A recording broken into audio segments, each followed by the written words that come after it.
Sabay ng paglawak ng teknolohiya, maraming video, litrato ang mukhang makatotohanan sa unang tingin. Pero mapanlin lang pala at kaduda-duda o yung mga deepfake. Hi everyone! Nowadays, we spend a lot of time online studying, chatting, and watching videos and sharing posts.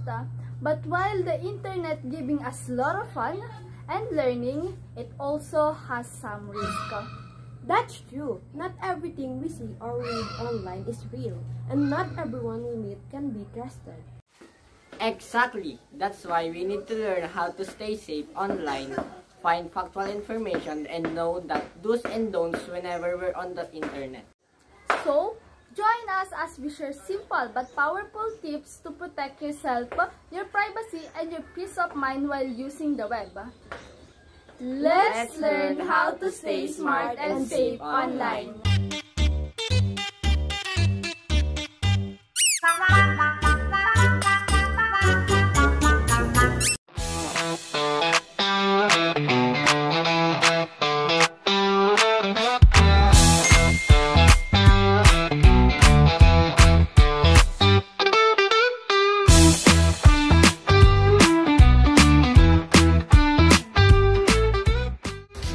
Ate! Walang pasok! Ano naman yan? Tingin nga! Paano naman tinitingnan mo dyan? Di mo man na-check kung sino nag-post? Oh, mali! Sino ba? I-stalk mo kung sino nag-post. Oh, dyan di mo man lang i-check kung sino yung nag-post. Mali! Lagi kasi gusto mo yung walang pasok. Ikay maligo na doon! Lakad! Sometimes, what we see online looks true, but it's not. So we need to think before we click.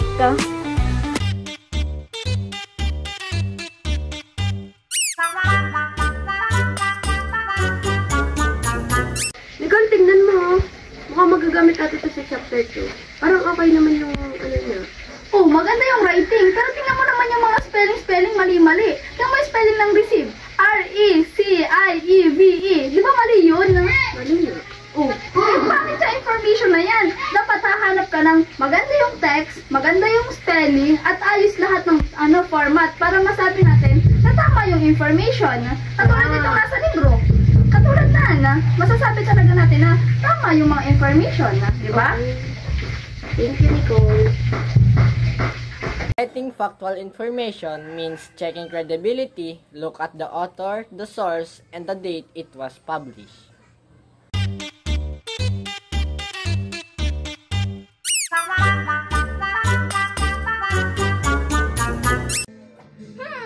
Ito kaya to? Parang hindi naman. Matawagan nga sila side eh.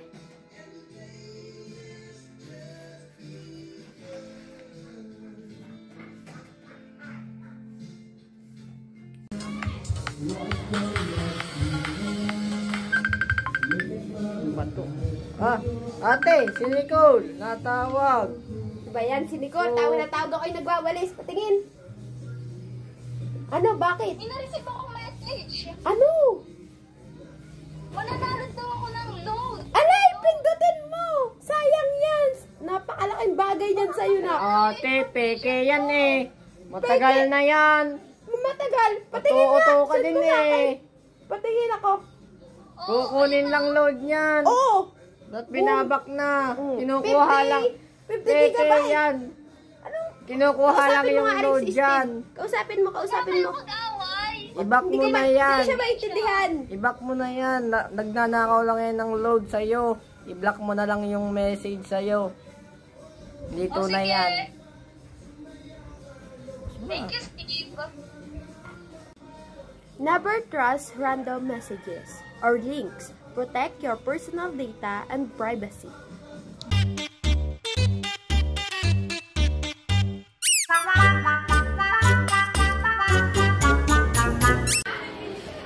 Steve, okay ka lang? Ano nangyari? Huwag mo kadandagin. Pwede mo siyang block mo na lang yung profile mo para hindi ka mapansin. Block mo na rin, kaya i-report.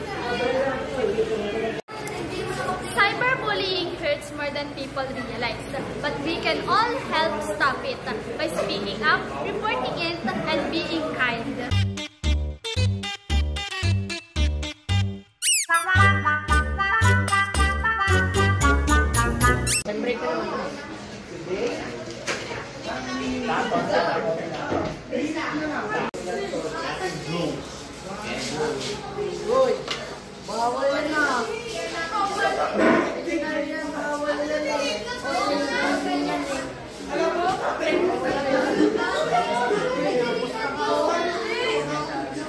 Online gambling might look fun and harmless at first, just a game or a quick bet, but in reality, it can be very dangerous. Many gambling sites is unregulated and designated to make people spend more money than they win. It starts small, but it can quickly become an addiction that affects your finances, your study, and even your mental health. Some sites even steal your personal data and use it for scam. Always remember, if something online promises easy money, it's probably a trap. Stay wise and don't gamble your future away.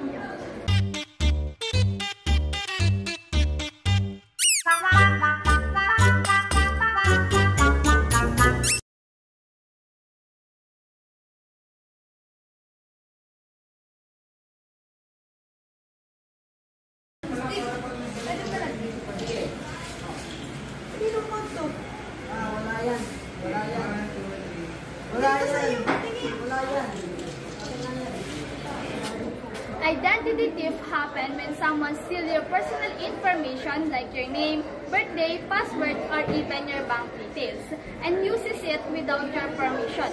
To protect yourself, never share private details online. Use strong password and make sure that the website you visit are safe and secure. Always think twice before you click. Your identity is priceless, so guard it.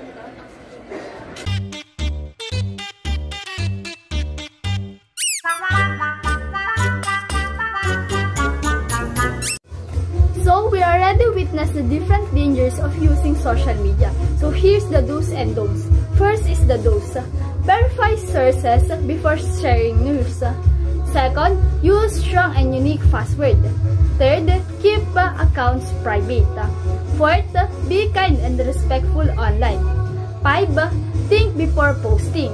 Once it's online, it stays online. And here's the don'ts. First, don't share personal information with strangers. Second, don't believe everything you see. Third, don't click suspicious links. Fourth, don't cyberbully or spread hate. Fifth, don't overshare your location or daily routines. And here's more. Here's the addition of do's online. Use secure connection. Access website with HTTPS, especially when entering sensitive information. Educate yourself. Stay informed about online threats and digital literacy. Next is back up your data. Regularly back up important files to prevent loss. Limit screen time. Take breaks to avoid digital fatigue and be mindful of scams. Stay alert to common online scams and phishing attempts. And here is the don'ts online. Don't ignore privacy policies. Read the term and condition of services you use. Don't click on pop-up ads. They can lead to harmful websites or download. And of course, don't overshare on social media. Avoid posting excessive personal details. Next is don't engage with trolls. Avoid responding to negative or provocative comments online. Especially, don't use public Wi-Fi for sensitive transactions. Avoid accessing bank's account or personal data on unsecured networks. So, here are the additional for do's and don'ts online. So, number 1 is to use the internet responsibly or follow platform rules and community guidelines. Number 2 is to fast check before sharing. Avoid spreading misinformation or fake news. Number 3 is update software regularly. Keep apps, antivirus programs, and operating system updated for your security. Number 4 is use secure networks. Avoid logging into sensitive accounts on public Wi-Fi without a VPN. Number 5 is report and block inappropriate content. Use that platform tools or report abuse, spam, or harassment. So, let's proceed to the don'ts online. Number 1 is don't click suspicious links. Avoid unknown attachment or links. This could be phishing attempts or malware. Number 2 is don't plagiarize or steal content. Give credit where it's due. Don't copy and paste others' works without permission. Number 3 is don't assume anonymity means no consequences. Just because you're behind a screen doesn't mean your actions are invisible or free from consequences. Number 4 is don't fall for scams. Be cautious of messages offering free prices, urgent help, requests, or investment schemes. And the last one, number 5 is don't be passive about your digital footprint. Regularly review your privacy settings and all posts on social media.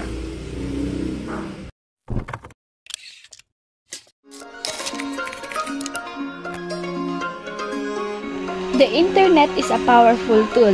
It helps us learn, connect, and explore the world. But to stay safe, we must use it wisely. Always verify information before believing or sharing it, and make sure your sources are real and reliable. Be mindful of what you post. Never share personal details, private message, or your exact location. Avoid online gambling sites that promises easy money, because most are the traps that can lead to loss and addiction. Protect your identity by keeping passwords strong and never clicking suspicious links or messages. Remember, once something is online, it's there forever. So think before you click. Stay smart, stay kind, and stay safe online. Na-enjoy nyo ba ang panonood tungkol sa aming mga tips kung paano maging maayos online? Kung ganon, salamat! Napakahalaga ng mga ito lalo na sa panahon ngayon, sapagkat sa pamamagitan ng aming pagbabahagi, ay iwasan nyo ang mga danger through online, katulad ng mga scam, cyberbullying, at marami pang iba. Tama ka, Saide. Mahalaga na maging responsable tayo sa ating online na pakikisalamuha. Kaya, huwag kalimutan ang mga do's online tulad ng paggamit ng wastong pahayag at pagrespeto sa opinyon ng iba. At syempre, huwag din natin kalimutan ang mga don'ts online. Iwasan ang mga bagay na makakasama online. Ang mga ito ay hindi lamang nakakasira sa ating reputasyon, kundi makakasira din sa ating tiwala ng iba, katulad na lang ng fake news. Bilang mga netizens, tayo ay may responsibilidad na lumikha ng isang ligtas at maayos na tips online. Kung tayo ay may mga katanungan o nais pang malaman, huwag mahiyang magtanong dahil baka masagot namin yan. Tama! Mahalaga ang ating mga natutunan. At mas mabuti kung maipapasa natin ito sa iba. Salamat muli sa inyong panonood. Ingat kayo palagi online. Paalam! The internet is powerful. Use it wisely. Stay safe, think critically, stay responsibly. Remember, not everything online is true, but your choices can make a difference. Be smart, be kind, be safe, online and offline.